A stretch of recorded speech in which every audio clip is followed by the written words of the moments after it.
नमस्कार, स्वागत है आपका एमपी तक पर। मैं हूं रवीशपाल सिंह। मध्य प्रदेश में एक और राजनीतिक दल ने अपने उम्मीदवारों के नाम का ऐलान कर दिया है।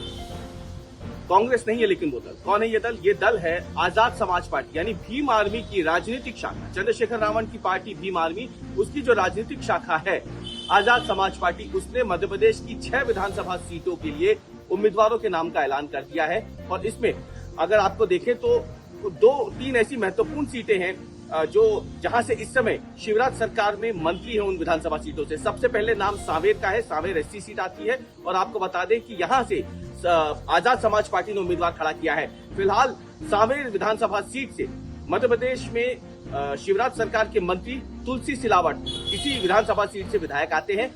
उन्होंने 2018 में विधानसभा चुनाव जीता था, फिर 2020 में उपचुनाव जीता था, उसके बाद वो शिवराज सरकार में मंत्री बने। इस सीट पर उम्मीदवार खड़ा किया है आजाद समाज पार्टी ने। इसके अलावा भिंड जिले की अटेर विधानसभा सीट से भी आजाद समाज पार्टी ने अपने उम्मीदवार खड़ा किए हैं। आपको बता दें कि इन 6 सीटों में से 4 सीटें सामान्य वर्ग की हैं, जबकि 2 सीटें जो हैं वो इस समय एससी सीटें हैं, जहां से उम्मीदवार खड़े किए हैं आजाद समाज पार्टी ने। यानी सिर्फ एससी नहीं बल्कि सामान्य सीटों पर भी आजाद समाज पार्टी अपने उम्मीदवार उतार रही है। अब आपको बताएं कि अटेर विधानसभा क्यों जरूरी हो जाती है। अटेर विधानसभा सीट वो है जहां से शिवराज सरकार के सहकारिता मंत्री अरविंद भदौरिया चुनाव जीत के आए हैं। अरविंद भदौरिया ने सत्यदेव कटारे के बेटे हेमंत कटारे को चुनाव हराया था, उसके बाद वो यहाँ पे मंत्री बने हैं इसी सीट से। 2020 की राजनीतिक उठापटक में भी अरविंद भदौरिया का नाम प्रमुखता से सामने आया था और इसलिए माना जा रहा है कि ये जो 2 विधानसभा सीटें हैं सांवेर और अटेर, ये बहुत ज्यादा महत्वपूर्ण हो जाती है जब हम देखते हैं आजाद समाज पार्टी के उम्मीदवारों को।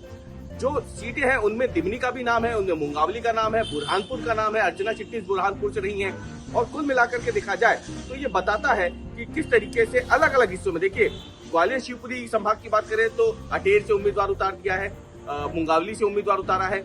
हम निमाड़ की बात करें तो बुरहानपुर से उम्मीदवार उतारा है। अगर हम बात करते हैं मालवा की तो सांवेर से उम्मीदवार उतारा है। अलग अलग संभागों में अलग अलग जो इलाके हैं उनमें एक तरीके से आजाद समाज पार्टी ने उम्मीदवार उतारी हैं। दरअसल आजाद समाज पार्टी जो है वो भीम आर्मी की राजनीतिक शाखा है और चंद्रशेखर रावण पहले ही साफ कर चुके हैं कि मध्य प्रदेश में जिस तरीके से दलितों पर अत्याचार की घटनाएं सामने आ रही है वो उसी को मुद्दा बनाते हुए अपनी राजनीतिक पार्टी के जरिए चुनाव लड़ेंगे। अब आजाद समाज पार्टी चुनाव के लिए उतर गई है मैदान में, उम्मीदवारों के नाम का ऐलान हो गया है, तो जाहिर सी बात है अभी और भी कई नाम सामने आएंगे।